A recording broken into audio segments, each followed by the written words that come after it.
So, good evening to everyone, and welcome to Issues in Focus, another live edition. And we are so delightful to be here, delighted to be here.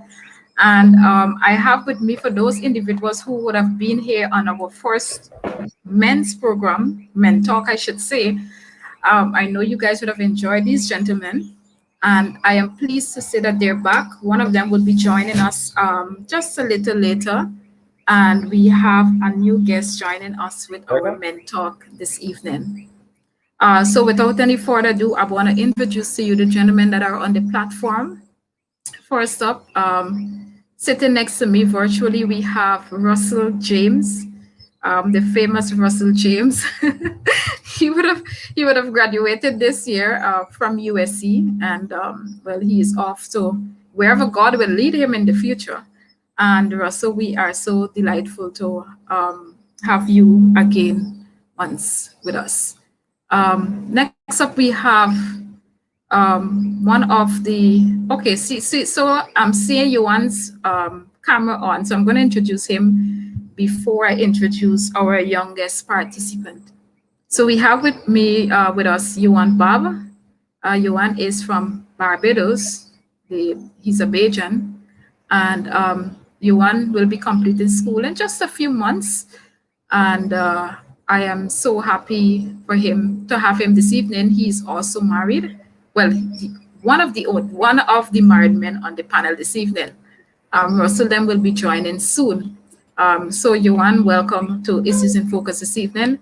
And I just want to let you know, Russell is from originally, what I shouldn't even say originally, it sounds like if he has migrated, but Russell is from Antigua, right?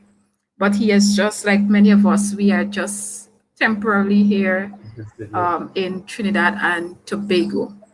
And next up, we have the youngest member of our panel, Gregson Boyce. Gregson is our youngest member, and one of the things I really love about Gregson is the fact that he is never afraid to say he doesn't know something. He is currently still in school, but we are happy to have him here for our discussion. And I'm going to introduce Damien when he is here, when he reaches. He's from Anguilla, but we have our special guest joining. And those of you who are from Guyana, you will be familiar, especially if you're a Seventh-day Adventist, you'll be very much familiar with this individual. His name is Pastor Jamal Sanko. Pastor Sanko is the secretary of the Guyana Conference of Seventh-day Adventists. And when I thought about this men's program tonight, I'm like, we need to have Pastor Sanko, another married man, to join the panel, but more so somebody who is very open and not afraid to talk about issues. So Pastor Sanko, welcome to you this evening. I think this is the very first time, and we are delighted to have you here. Let me just go to our audience. Just want to say good night to Nicola. Good evening to you. We have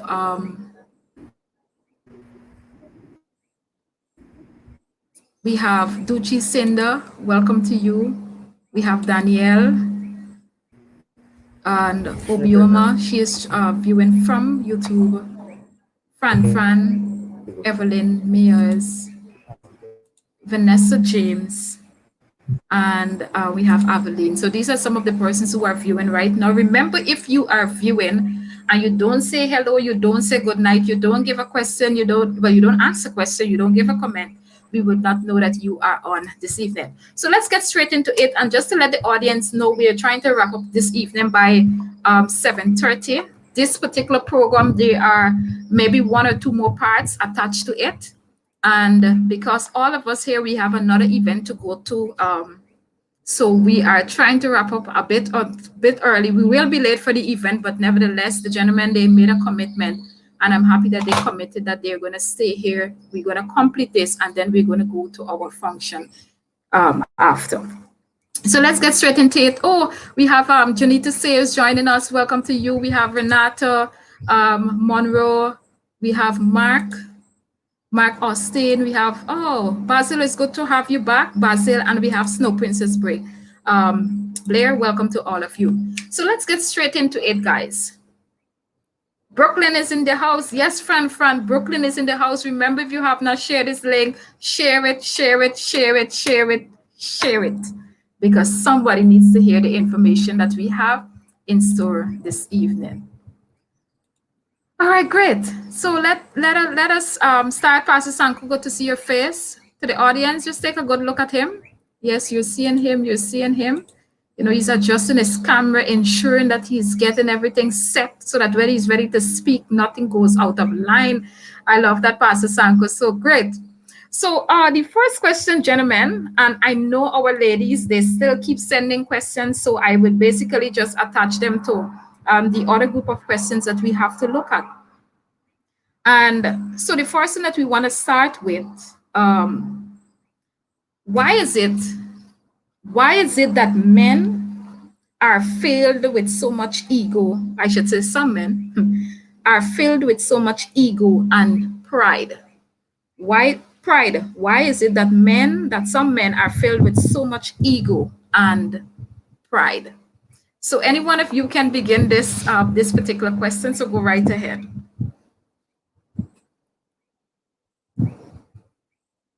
All right. Well, this is the part I love.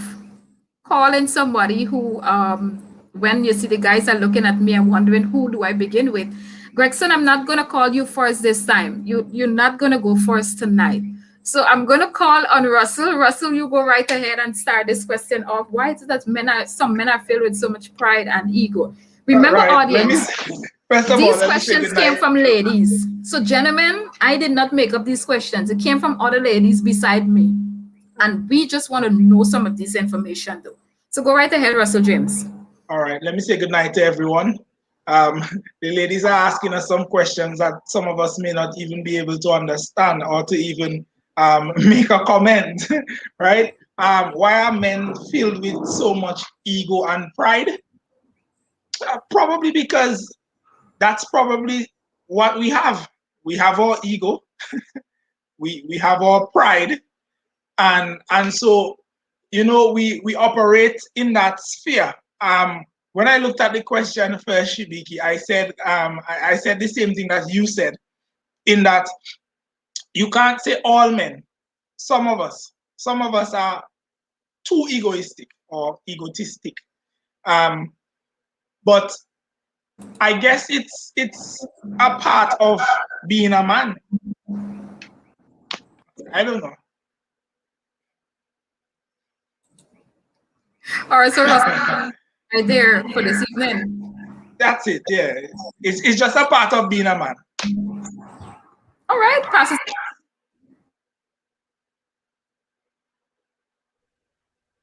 I would totally concur with Russell. I believe part of it is biological. God made us with ego. And the fact that God made us like that, it means that there's a place for it. There's a purpose for it. It's not necessarily the enemy. I'm noting that the person is linking ego to pride. And so it's an interesting link, because ego does not necessarily means that a person has pride. In fact, I'm sure the ladies looking would not want to get married to a guy who does not have an ego. But of course, you would not want him to be a person that is prideful. So I think to answer the question, and Russell is right, not all men are like this, but it's true that some men are full of pride, and the same can be said for women are also full of pride, prideful. So sometimes I wonder, when these questions are asked, what is the intent behind it? What the person is really trying to get at, so that we can not just answer a question, but we can make some meaningful deposits. All right. But I would say to the sisters that are listening, that are asking question, God made us with ego, but God did not make us to be people who will love ourselves so much that we will not love others. He made us with ego, but not prideful. All right. And if you do encounter a guy like that, the brother might just need some help. He may need some prayers. Pull him in a corner, talk to him nicely, do like Esther, wine and dine, And when it's convenient for you to really get the message over, you can do that. And I'm sure that that young man will listen. Except he's a narcissist or a sociopath or one of those borderline personalities, then it may be very difficult. But apart from that, a sober thinking person will be willing to listen to wise counsels coming from anybody, more so a woman. Excellent submission, Pastor Sanko. All right, let's hear you on. Gregson, you were last this time. Hey, good night, everybody. You guys can hear me? You guys can hear me? Yes, we hear you. Beautiful, beautiful, beautiful. First of all, I just want to say good contribution so far, but I want to add to this. Wow. I'm going to be practical. I'm going to use me. So this is 2021. So let me count back. Let's say 5, 10 years ago. I might have been the one to fall in the bracket of allowing my ego to be boosted, where then that the boost of that ego produced or resulted in this pride. And it's not that it was something that I wanted, or pretty much what I wanted to put out, but because of how you are seen by society, from the time that you start to deviate from this quote unquote norm among men, or norm among some men, as we would have just mentioned, is not really a generalized thing, you'll find that it's like a sign of weakness. So you don't want to be weak. You want to seem as though like you're in control of things, like your self-esteem up there all the time. So you dress well, you go to, you're looking a certain way, you got the best and everything. And then it's like when you start to, especially in church, when you do presentations, when you sit among your peers, everybody look at you as the man, this is the man, But then as I matured, I realized then that this thing was not really going to put me in a position to be in control of my life. It was controlling me rather than me controlling it. So it came to a point that even when I set out to do certain things in life, to follow certain ambitions, and there was some difficulty. At the time, I had a girlfriend and I didn't want her to help me. I mean, she was there to help. She would say, oh, you don't want help. You feel you could do everything. You feel like you could do so and so, so and so and so and so. But for me to get help from a woman felt like, man, I'm weak. I must do this myself. And if it ain't done by myself, it's not done at all, So it just came to that point. But I know my wife is very happy now that my ego is not that great, because, well, I don't want to say my ego, but my pride is not at that position it was, because it would spell disaster. Sometimes I'll be honest, and she could tell you I have a little bit of it, but it's not as bad as it was. But to answer the question in totality, it's a sign of weakness not to have your ego boosted. Men want to known to be strong. Men want to know we could do everything. Men want to be known as, you come to me, I could fix this, So yeah. All right. We hear you loud and clear, ladies in the chat. Oh, by the way, ladies, if when after the guys are finished answering the questions, and if you feel as if there is anything else you want to add, feel free to add it to the comment section, and we are sure going to put it on the put it up. Go ahead, Gregson boys. Hi, good night, everybody. I am not sure how to answer this question, but I will share what is going through my mind at the moment. I think is what we see, what we hear, and what goes into here. And I know the mind is a very powerful thing.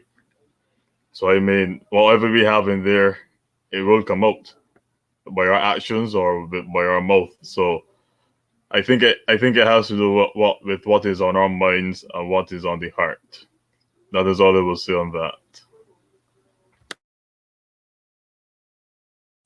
All right, thank you very much. So I just want to put up this point that Dylan Basil placed here. He said, is it pride and ego though, or is it positivity and confidence in your manhood, seeing that we ought to be such for varied reasons. Okay. And then we have a comment coming from Is It What It Is? Somebody viewing on YouTube. And is it, I wanted, is it what it is? Can you just put if you're male or a female? Because I've at least when I read this comment, I'm thinking it's a female, right? Has to be a female. Cannot be a male. Pressure. Using their men need to stop using their ego to fool women into loving only to break their hearts after. Oh my word. But then Shibiki, I could add that women need to stop allowing men to use their ego to cause you to end up breaking your own heart. The reverse. All right. Then we have Obiama Blair says it on the point that Yohan made. How should a woman feel if her man or husband refuses to accept her help? So seeing that we're open, I guess we can put this question can be answered now. I can answer that because in that relationship we were transparent into how she felt when I refused her help. First things first, there was a sense of value that was missing. She didn't feel valuable. There were cases where that I thought I could do everything like Superman, but there were some parts so weak, and I would try to say I don't want to help there. But she knows that she's strong in that area, but I wasn't taking notice. I didn't really care. I just wanted to do my thing, and even if I fail, I still try a hand. It is what it is. But to answer the question, was really about her feeling undervalued, very, very undervalued. I like that. And Is It What It Is says this. Thank God I don't. I know how to play the player. Whoa! I like. It is what it is, but I told you it is what it is. It's a female, you know. It is a female, of course. She said that. So the other one that I want to ask you, because this question often ties in, many times when ladies ask about ego, you hear this question coming up after, in terms of insecurity. I don't know if it's a personal experience why the young lady would have asked that, but why is it that some men are so insecure? And I don't want you talking about ladies being insecure tonight. We have our time coming with ladies talk, so you guys will have the opportunity of asking your questions too. Let's stick it with the men. Go right ahead, gentlemen. Any one of you can begin. But seeing that I began first, I'll continue. I believe that a lot of men are insecure, primarily because of how we were raised. You could take that into consideration, how you were cultured. A lot of us, let me use for example, a lot of young men don't know how to approach a young lady, and it is simply because they were not trained by their fathers to approach a young lady in a particular manner. As a matter of fact, maybe their father wasn't even there, and so because of that, in my mind, that's the reason why a lot of us are insecure. We don't know how to approach things. I'll leave the rest for others to expound upon.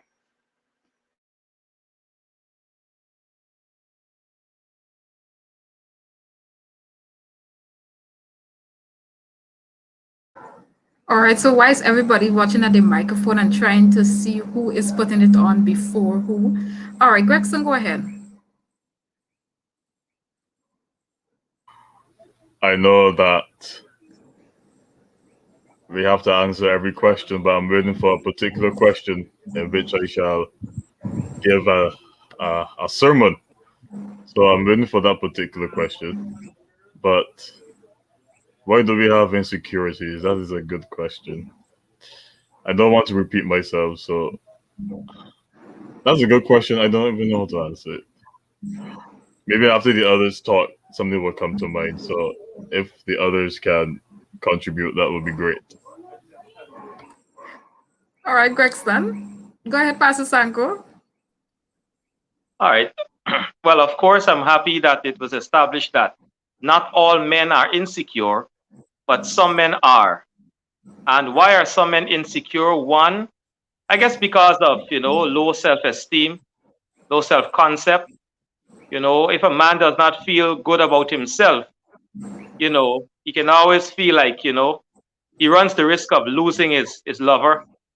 So anybody that talks to her, he feels like, he may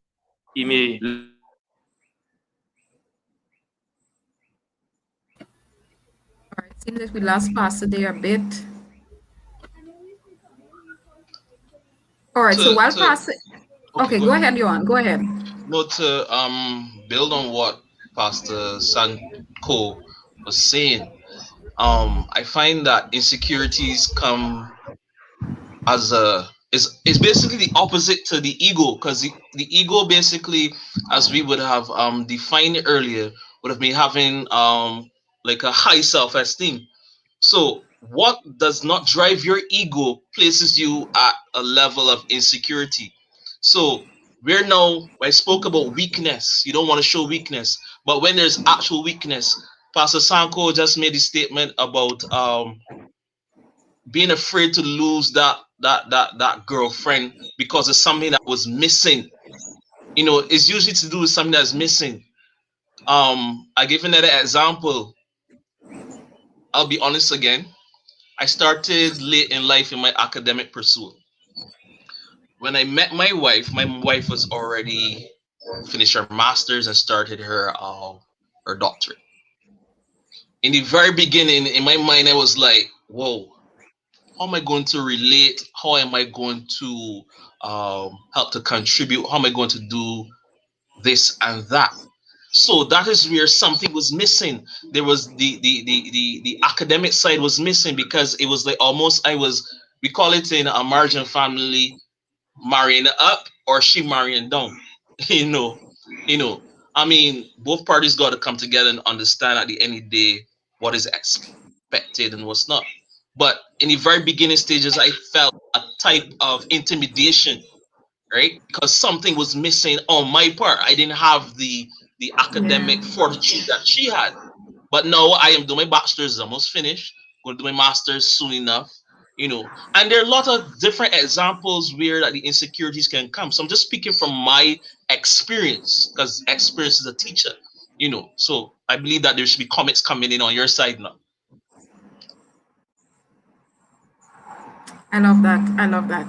One of the things we want to say to the audience, for tonight's Men Talk, we are not dealing with one topic per se.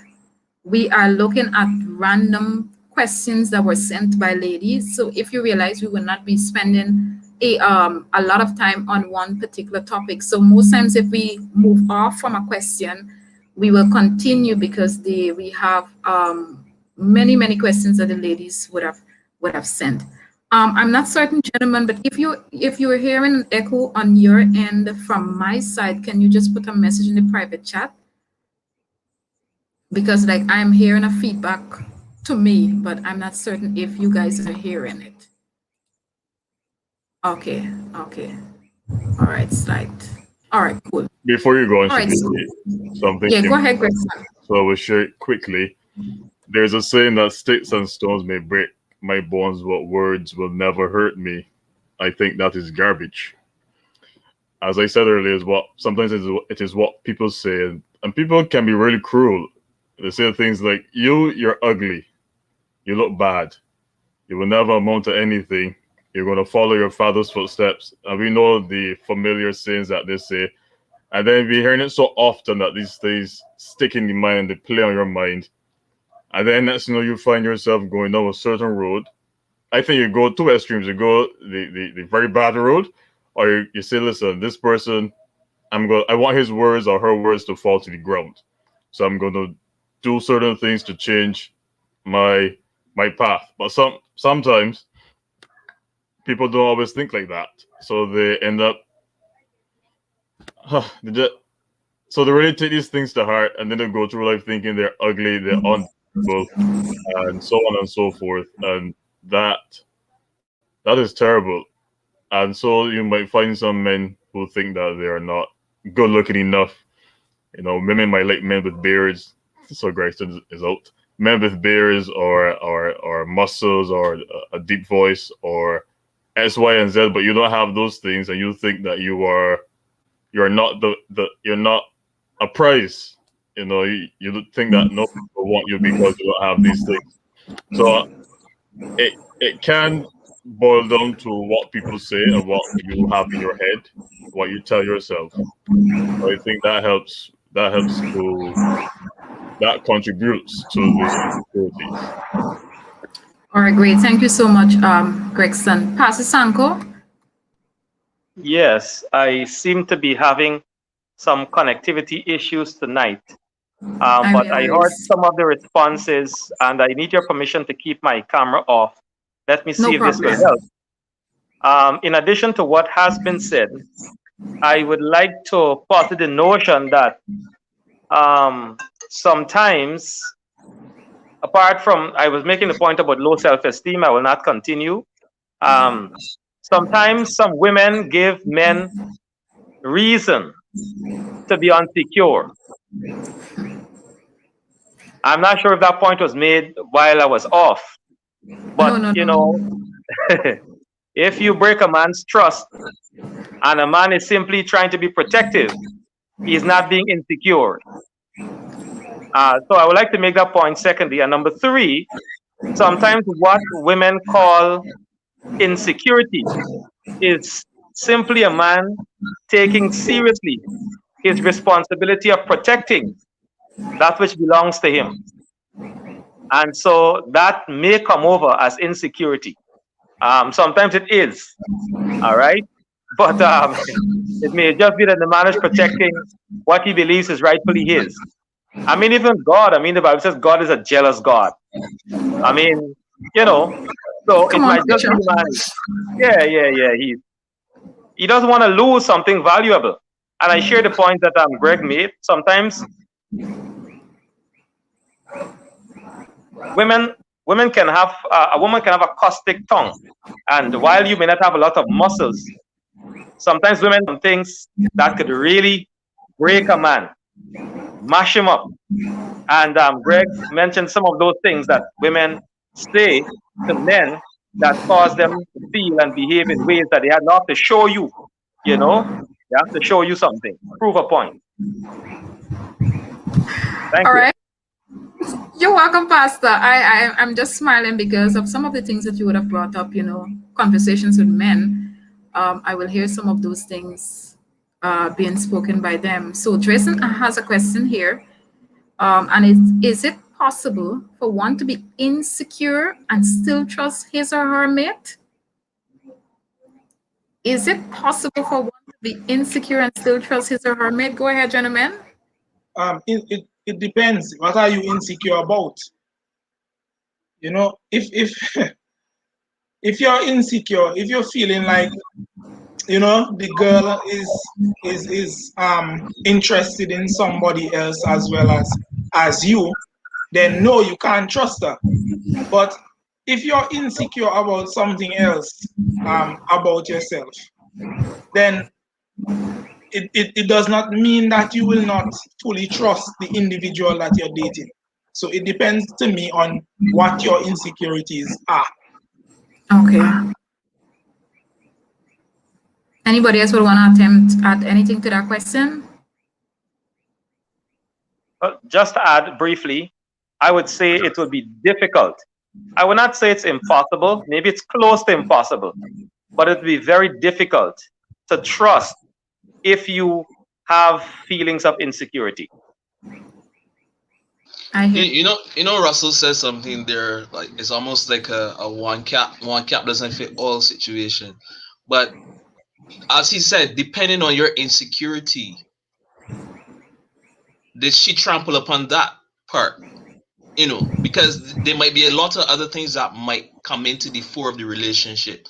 But if she tramples on that part, it comes almost, as Pastor was just saying, it comes almost impossible. It really does come almost impossible. So it might be this particular situation where that you are insecure, she does trample on that part, that's where the issue might arise. All right. I love that. So I just want to take some comments from the audience at this point in time. So Joanna says this. Joanna, welcome, by the way. Insecurity in a person is not just a feeling of inadequacy. It is about someone attaching value to either a thing or a trait and then judging oneself based off of that created value system. Excellent submission there. And you can feel, guys, you can feel free to add to any one of these comments. The other part, she says, sadly, we allow society to outline for us what is valuable. And once we continually judge ourselves based on those standards, our self-esteem will always be out of our reach. And then the final point from Danielle, we do have insecurities, but the problem is us having to admit those vulnerabilities because we will be seen as inadequate. And I know Yuan would have touched base a lot about that. So I don't know if you want to touch base on any one of these points before we move on to our next question that was asked. All right, great. So one of the other thing is this, there's a scenario here. There's an interesting scenario here that a young woman sent to me. She called me and then I told her, I said, listen, okay, write out this scenario for me. So the members of the audience, I want you to listen to this scenario very carefully, keenly. She said,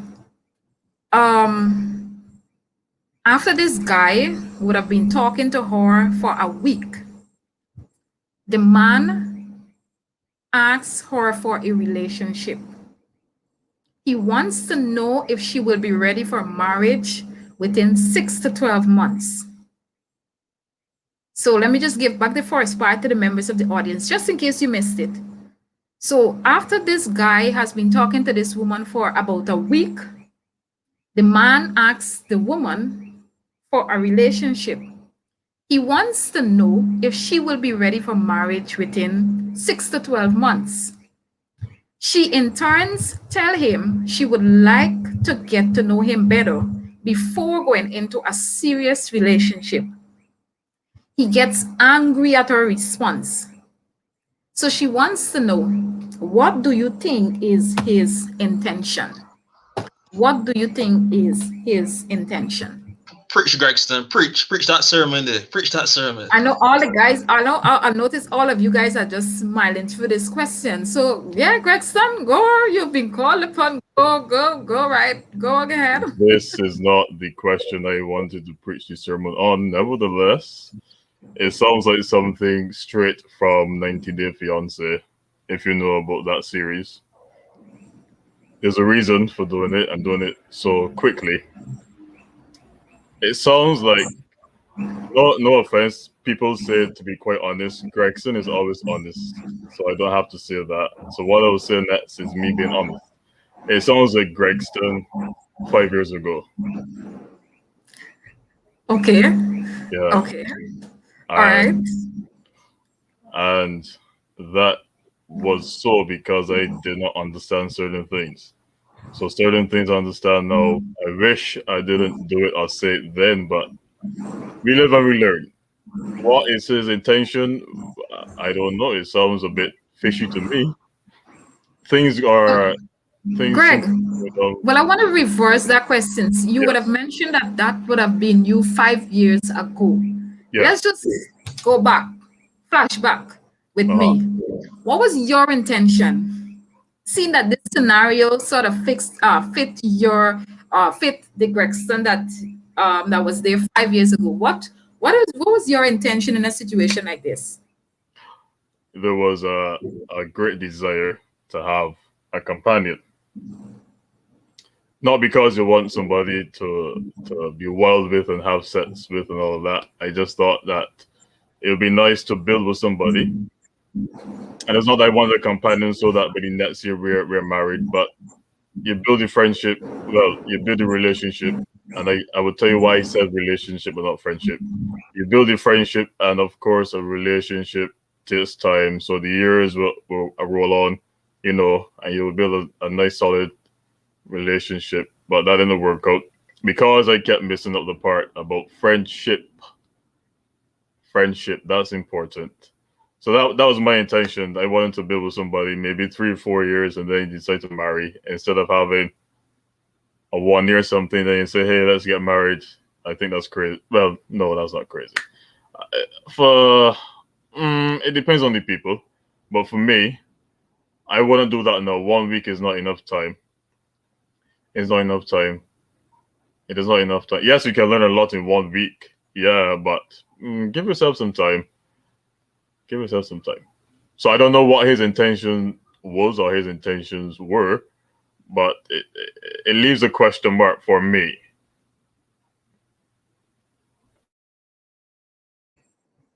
All right. Yuan? All right. Yes, intentions, but again, personal experience. To be honest, Johan is honest. So I'm having a little challenge saying this. I hope my wife would, if she's there, I hope that she would not put a lash in me after. Yeah. To the point though. I started date my wife in 2017, 2017 summer, and by 2019 we were married. But in those first few weeks, at least like what, up to like almost 6 weeks, we knew that we were going a direction. You know, it comes along with maturity. It comes along with knowing what two individuals want. But at the end of the day, that 1 week thing, maybe it could work for some people, maybe it wouldn't work for others. I won't advise I won't come here and say that try it or don't try it. But however, what the intentions are, um, and after learning about this person and what's not, will it continue in that way? Because you could have that intention in the first week, 2 weeks go on, 3 weeks go on, a month goes on, then things start to go down particular way like that you didn't even imagine to happen. So it's all about the intention, it's about the time, learn the person in that time. Sister White says, for those Seventh-day Adventists out there, Ellen White, I don't want to say Sister White, Ellen White says in the chapter in her book Adventist Home, which talks about hasty marriages. She also says that hasty marriages are not to be run into. Take time, try to learn about this person. You try to learn about the person in their home, especially how they treat their mother, how they treat the sisters, and all that type of stuff. And more or less, that's it. All right. But I want us not to forget the fact that the young woman asks is not just about him meeting her for the 1 week and having that conversation, but him being angry when she said that she needs to take time to know him.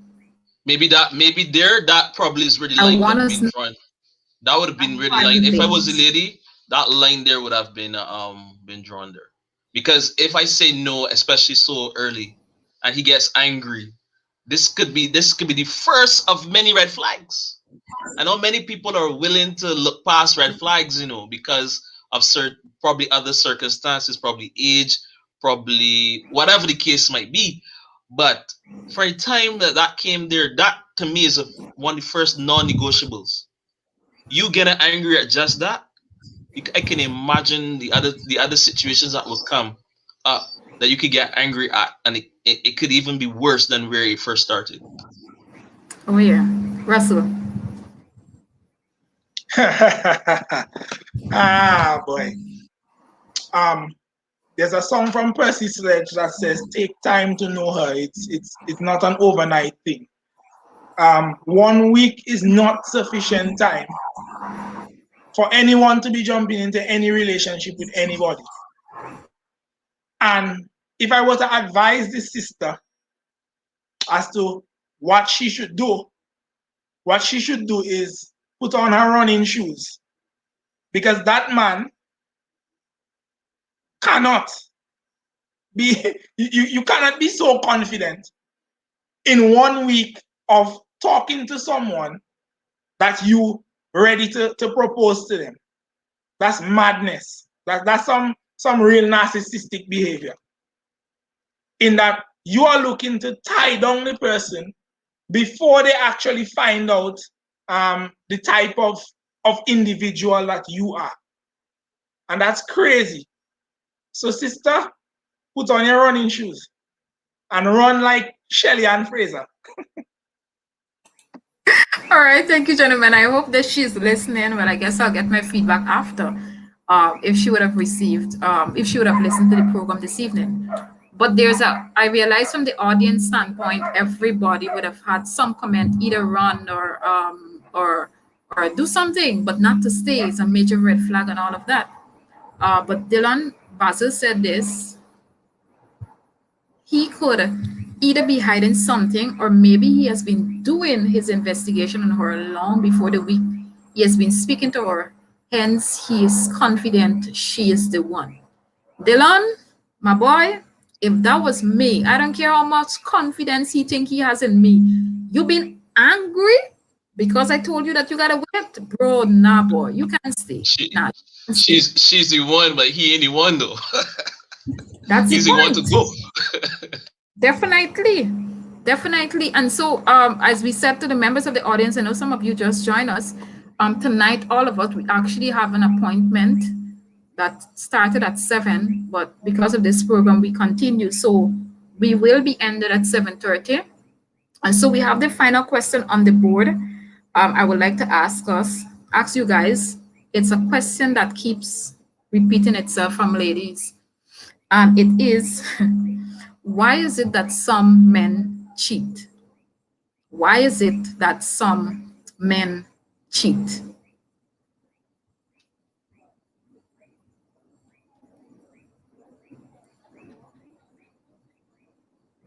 It's okay to give from experience and make it not seem as your experience. That's all right. But I guess some ladies just want to know, why do some men cheat? And members in the comment section, you can put your comments there. What are your views on it? Why do you think, or perhaps what were some of the reasons men have cheated in your life? Remember, we're not dealing with ladies tonight. So don't push it back and say ladies cheat. We're sticking to men. Why do some men cheat?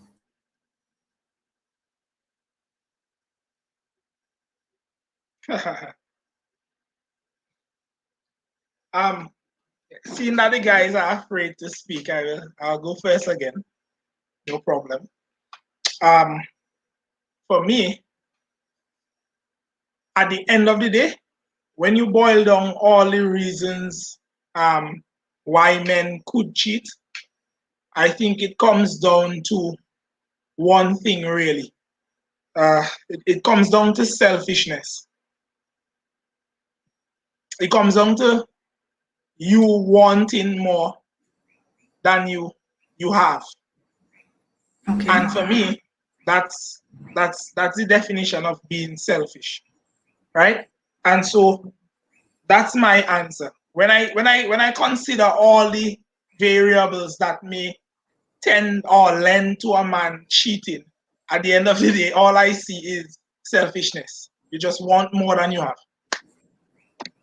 All right, guys, thank you. Just before you go on with your question, I just want to take Joanna's point on the last question that was asked, based on the scenario given by the woman. And she says this, that to me sounds like someone with an attachment abandonment issue. When you have experienced a life, especially a childhood upbringing that was secure, you are in no rush to experience love. Yep. Profound, Joanna. Profound. I love it. Sounds like a psychologist. Oh, yeah. Well, of course, that was her major, yeah. Yeah. Sciences, social sciences. All right. The worst my mouth, Russell. Go ahead, Johan. Reasons why men cheat. I don't want to make any excuses for cheating, but reality is sometimes it can come to, from what we're speaking of, this level of insecurity. I take note from my father. I see things happen in my parents' relationship that are good, and there's some that you would not want to be. I'm being real, and this is not like putting dirty laundry in the air, but this is the reality of it. I big up my father like I don't even know.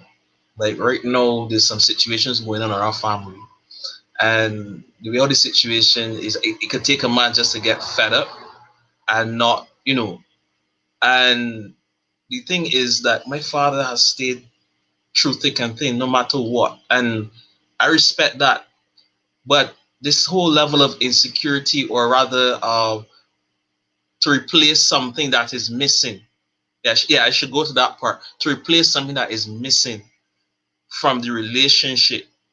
That's why some men could try to find it in some other female. So pressure might be coming from every side in your home, and you want to come to a home that is peaceful, a home that is without all the nagging and all the frustration. And you might start talking to a lady friend innocently, and this person just like, hey, this person just looks at me and respects me for me. This person looks at me and sees me as valuable, and these are the things that are not being felt in the home situation. So then there might be a slight lean to for other needs to be fulfilled. So some needs are missing. So no, you want these certain needs to be fulfilled. It could be sexual needs. A lot of men cheat because of sex might be poor. Uh, there might be needs of companionship, somebody to actually talk to, maybe somebody on the same education level. In our society, a lot of men have married down. Yes, it was a choice in the beginning. You knew what you were getting into. But however, you want to have a certain conversation about certain things that might be on an academic level or might be on a higher level. I might find another female who has that same premise, and the woman at home doesn't have that. She's just a housewife, or just had a high school education, and you find someone in your same category in education or whatnot, and you start speaking that person away, and it goes down one line, the boundary has been broken, and so on and so forth. I guess you guys pick up what I'm saying. I don't want to go much further because I know the time is going. So I just want to give my colleagues chance to speak. All right, thank you very much, Yuan. All right, Pastor Sankui, if you are here with us, we would like you to attempt this question before before you get disconnected again.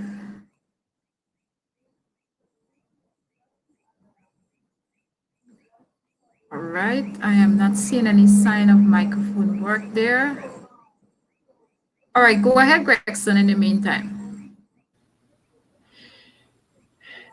Russell said selfishness. Johan, if I can put it one word, the guy is unsatisfied. I don't know. Maybe our eyes are too big for our heads. I don't know. We're not satisfied for whatever reason. My neighbor has a saying that I find myself liking and saying nowadays, that is, we are on the outside looking in. Meaning that there are many reasons why. Sometimes it might be one reason or many reasons, but I really don't know. You might hear me repeating it the whole night, but as I've learned my lessons the past few months, all I'm thinking is that this has a lot to do with our problems. What is inside here? So is what he has inside there. Maybe he thinks that having more than one woman at a time is cool. It's fun. I don't know. Maybe he's having some trouble at home, and as Johan said, maybe it's time for somebody new while holding on to the old one. I don't know. There are many reasons as to why men cheat, and it's sad, but it is what it is. Can I give a scenario quickly? Sorry, but it is what it is, and I think it's something that needs to be addressed. Something that needs to change. Definitely. Johan, Can I give? Yeah, go ahead, Russell. like I would have said before, all that we would have said so far comes back to one thing.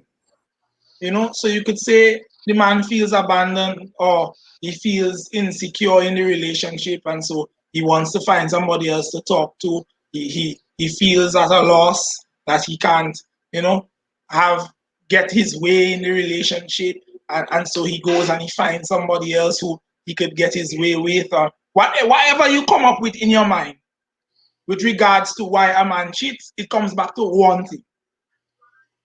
One thing. And it's borderline selfishness. And that is all. So, really and truly, it stems from the heart, the condition of your heart. Because if you don't have a relationship with God, then you really can't have a proper relationship with anybody. Right? And so, out of your heart, the Bible says, out of the abundance of the heart, the mouth speaketh. But also, out of the abundance of the heart, your actions speak.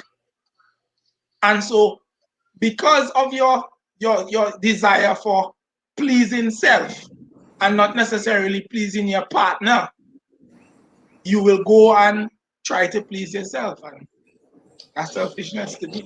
I have a quick scenario. I have a quick scenario if Sancho is not in as yet. Are you there, Pastor? Okay, guess not. This week I saw a video online, and if you guys remember, older persons might remember B. Smith with Style. There was a show called B. Smith with Style. And B. Smith was a very prominent woman, but then she came down with dementia. So she's married for years, and since she had come down with dementia, her husband, he can't take it anymore. His frustrations, all the times that he would want to spend with her, just went array because of her mind. But he then started dating somebody else within the marriage. And you believe that this man brings home his girlfriend to live with him, his wife, and his child. Russell just said it there. Selfishness. Selfishness is the key to this whole thing of why cheating happens across the board. Now we're talking about men, but across the board. When I looked at it, it was about self-gratification. What I can have, what was missing, what is missing, I need to replace it for me and me alone, because I want to have that feeling that I had before, but with somebody else now. That's going down a different road. And if you want to put it on the spiritual level as well, when we want to replace God with something else that we may feel that God is not supplying us with, we gratifying ourselves and we making that thing, that person, whatever it is, an idol, because we're putting it over God. So in a marriage, I always like to equate marriage with our relationship or our marriage with God. So in that sense, cheating in its whole self, as we were saying, I know we talked about the reasons why cheating is, for all men out there who are listening, anybody who's listening, if you're cheating, it's wrong. Ask God to help you to turn it around. It is wrong. According to my Prime Minister, cut it out. Cut it out. If you will give me the honor of just making one last point on this thing, because this is a serious point. Go ahead. There is a song from, I like music, so forgive me for quoting from music and different genres of music. There is a song from one Lucky Dube, and I like Rastaman music. And Lucky Dube says that the grass is greener on the other side until you get there and see for yourself. The grass, it always looks greener. And so a person who cheats always sees something that they're quote unquote missing in somebody else until they get there and then they realize, listen, what I had before or what I have at home is more valuable than what I chased after.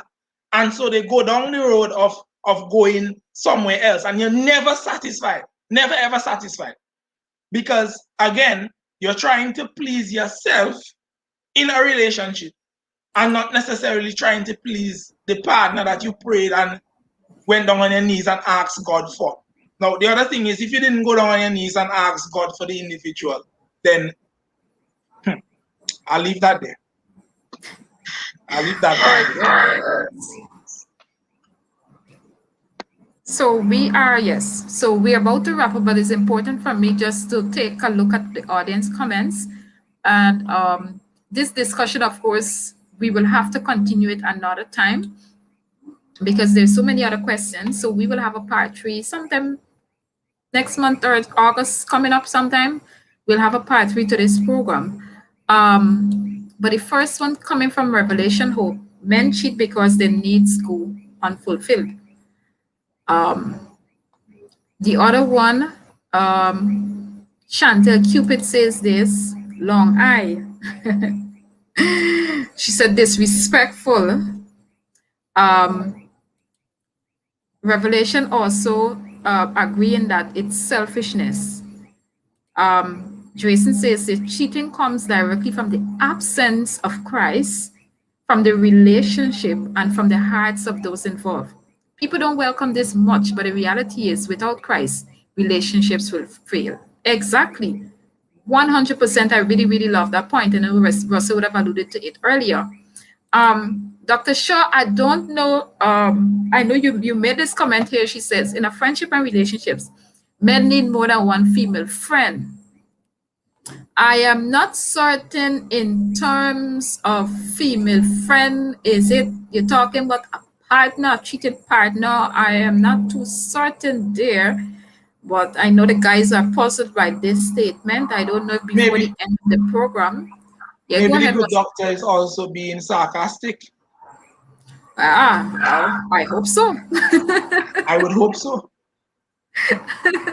All right, so Joanna says this, when people have been rejected and abandoned for so long, they tend to put that responsibility on their significant other to fill the gaps of the past. True, true, true.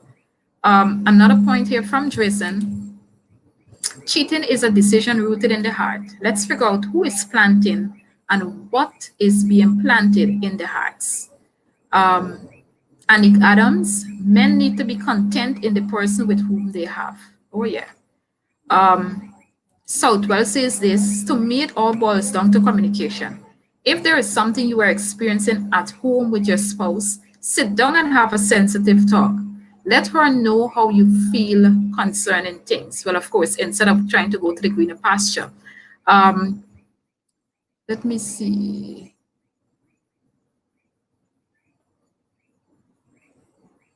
Okay, yeah, and then Southwest says the grass might look green on the outside, but when you lie in it, you realize it is brown. All right. It might be sprayed with Vermoxone too. You're telling me? Another point from Tracy said the blaming game continues. We cheat and we blame other variables but ourselves. So true. The cheater is a problem unto himself. We need to take responsibilities for our actions. Very nice. Precisely. Let me see. Cupid, I know this is indeed certain parts of the world, indeed, where people are still having 2-3 partners and it seems okay. Even in our society here in the Caribbean, when a man cheats, it's like even women sometimes gratify it instead of really talking down on it. Sometimes it may seem that cheating is culturally accepted, especially on the man part. And last week, I remember when we were dealing with enmeshment and we were talking about breaking down how culture has been so deep-rooted in our society that it ends up even affecting us. Let me see if I can read maybe just two Is that more. because of this point here? Mercy, Lord. Is that because of how men were cultured? Is it because of what we saw our parents, our fathers doing and our mothers accepting? because You have a generally, valid yeah, because the thing is, we raise in certain villages where mothers would have children, and they know that the man is cheating. They know that the man have a next family that he dealing with down the road, but yet still he comes back and he makes another child with the woman. So really and truly, it's something that, as Chantel would have said, it's something that is almost culturally acceptable in the But Caribbean, in our neck of the Russell, woods. Russell, there's a lot of other things to that too, you know. Here in Barbados, we call these men village rams, right? And a lot of women, yeah, a lot of the women involved in these relationships, they wasn't budging because a lot of these households, there was just one person working, and it was just that man. So he's supplying a 10 cents down the road from the plantation work. You do a 10 cents up that road, another 10 cents down the road there. And basically, none of these women ain't budging, not even the one that he married to, because I ain't letting go of that man because he's supplying my need. He's supplying my need. So he could sleep with Jennifer or Selma, whoever, I call it old names, whatever. So, you know, it can become, yeah, culturally accepted in that sense when it talks about, comes to the idea of socioeconomics. I like how you put that across. That he supplies 10 cents here and 10 cents there, and then when you really look at it, a man who does these things have no sense. They have 0 cents. So All the true. sense gone. Yeah. All right, so I just have 2 more. Let me just take 2 more comments before we wrap up. So Shanta says this too. There's songs, and I think this calls for another discussion and another time at maybe some other major topic. There's songs within Caribbean culture that promotes cheating as cool, even acceptable. Chris Martin's song, which is a cheater player outline, is plain as day. The portrait is at school. Is that the song, If Loving You Is Wrong, I Don't Want to Be Right? No, that's Don't Let Me Cheat on My Girlfriend. Because as far as I can see, on my girlfriend. Yeah. That song. It's a Yeah. cheater's, you know what his name, what the name of the song is? The Cheater's Prayer, you know. That's serious, Wow. you know. A cheater's prayer. So they're praying to God, Wow. asking God not to let them cheat. Right. And if they cheat, don't let them get caught in. Get caught. So paradoxical, eh? All right, and then we have Dr. Shaw says this. Cheating, okay, seems as if this conversation, cheating relates to married people. Well, we talking about once you have serious relationships in general. In friendship and relationship, we have more than male or female friends. More than. I'm just looking at the play on that term, more than male or female friends. But anyway, the bottom line of all of this, even this evening, we just want to encourage, well, the guys. I mean, the guys have given their opinions, their submissions on, in terms of the questions asked by females.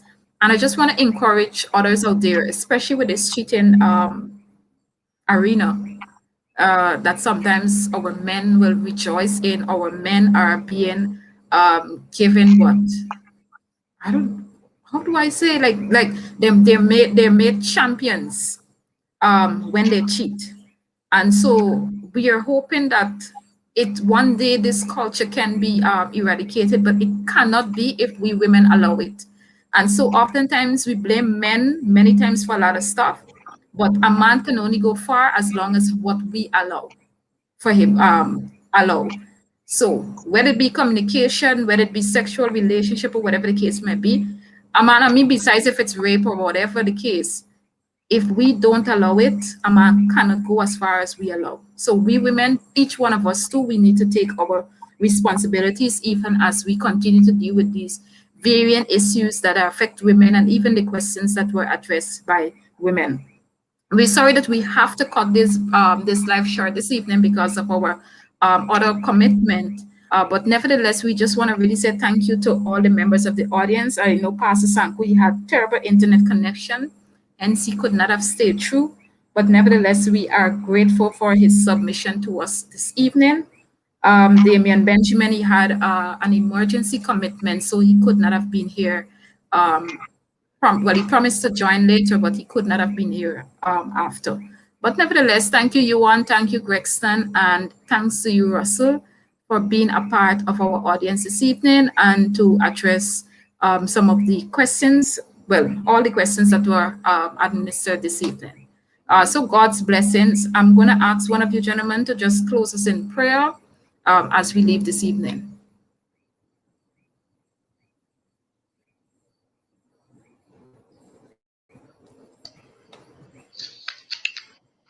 Let's pray. Father in heaven, we are so thankful for this opportunity where we as men can come and share our beliefs from our experiences, where we could even listen to the views that were coming from the general audience. Father, I believe that today has been an edifying experience for all who are present.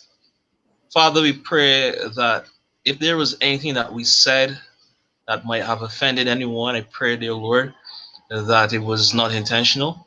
I also pray, Father, that if any practices are being displayed of what we spoke about with any person who's listening, Father, I pray that they would ask you to help them to come into their lives and that they would give this sin up to you.